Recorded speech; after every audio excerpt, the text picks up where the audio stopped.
Well, joining us now is Philip Landon. He is the interim president of Universities Canada. Philip, thank you for joining the program. Thanks very much for having me, Michael. Now, listen, in the letter that you issued, you say that you're concerned about the impact of this 2-year cap. Just exactly what are your concerns? Well, to the broad cap situation, we're concerned that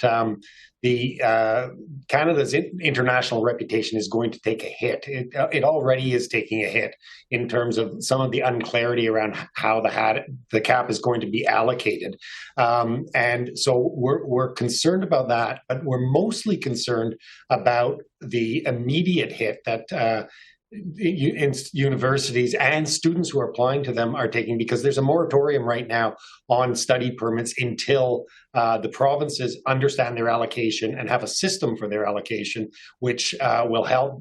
And then to issue a letter of attestation to show that the student is part of an allocation before they can go ahead for the regular study permit process.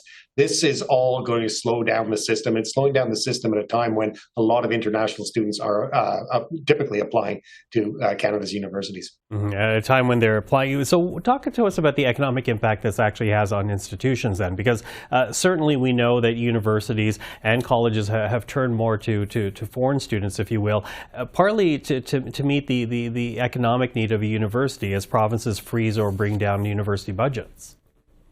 Yeah, I mean, international students are very important for our universities and for our communities, and actually for the future of Canada.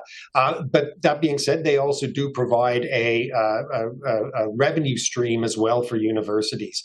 The challenge is that the provincial funding to many universities in a variety of jurisdictions has really decreased. It's stagnated or it's decreased. Universities have been using international students as a way to make up some of that shortfall, and in order to ensure that we continue to have the world-class quality university education that Canada does offer for domestic students and international students alike. Mm-hmm. You know, let's go back a little bit, because you mentioned the attestation process, and I think it's worthwhile to talk about that, because, you know, I just wonder how problematic is it, because it seems to make sense for some, because here is a process whereby it ensures there's no abuse in the system. It would essentially require documentation to say that a foreign student is here for study and nothing else. What's wrong with that?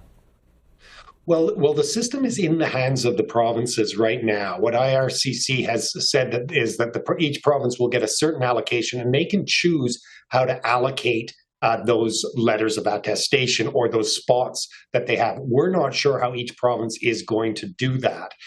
What we're concerned about, and why we felt that it was necessary to write the letter, was that this confusion and this moratorium is going to force the talented international students who have many choices as to where to study to not come to Canada. If you're a student and you see something about an international student cap, and you've got to wait until there's a letter of attestation process before you can get a study permit, and you're at home and you have an option to go to the UK or go to Australia or go to the US, I think you're going to go to those places. And so we're very concerned that the uncertainty around the process that exists right now is going to cause a drastic reduction in the talented students that we're hoping to come to Canada's universities. Okay, talk me through this, though, because, you know, to hear it from the minister, the immigration minister, when he made the announcement before the return of Parliament, this cap, these limitations, they will not apply to master's or doctoral level students. And really, to hear it from the minister's mouth, those are the students that Canada actually wants to keep. But you're making an argument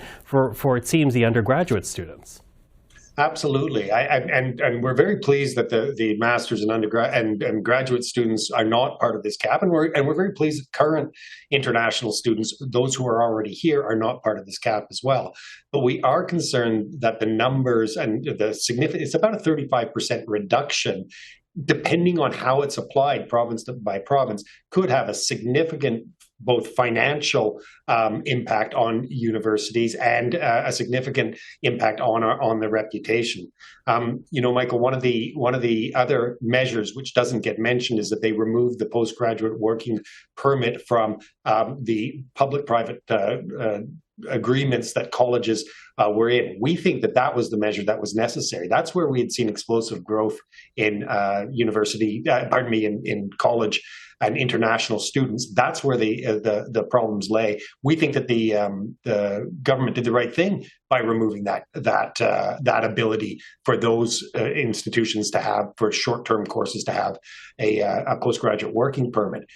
But we think that the bigger cap of, as I say, about 35% and unclear how it's going to be allocated is going to have some unintended consequences, which could severely affect Canada and affect Canada's universities. Okay, so Philip, what do you say then to Canadians who are concerned that an influx of international students essentially makes it harder to find housing for anyone else, that it contributes to the affordability challenges that Canadians are feeling right now? What do you say to those Canadians who see this as more than just trying to get education under control, but also to get affordability under control? Yeah, what I would say is that I think that the real challenges rest with some of the unscrupulous actors in the system, where numbers have gone up significantly. Those institutions have not helped their students to find housing. They've accepted too many students too fast, and that has put real pressure in various areas. I think all of Canada and all Canadians are feeling the crunch on the housing crisis. I don't think capping international students is the answer, but I do think trying to address sort of more surgically the areas where we see explosive growth, as I think they've done by removing the PGWP, postgraduate working permit for those private colleges, is going to help in that regard. And I also think that the using international students a little bit as a scapegoat for something which the whole country is feeling right now for a variety and myriad of reasons is unfair. Philip, Landon, appreciate the time today. Really, thank you for it. Thanks very much, Michael.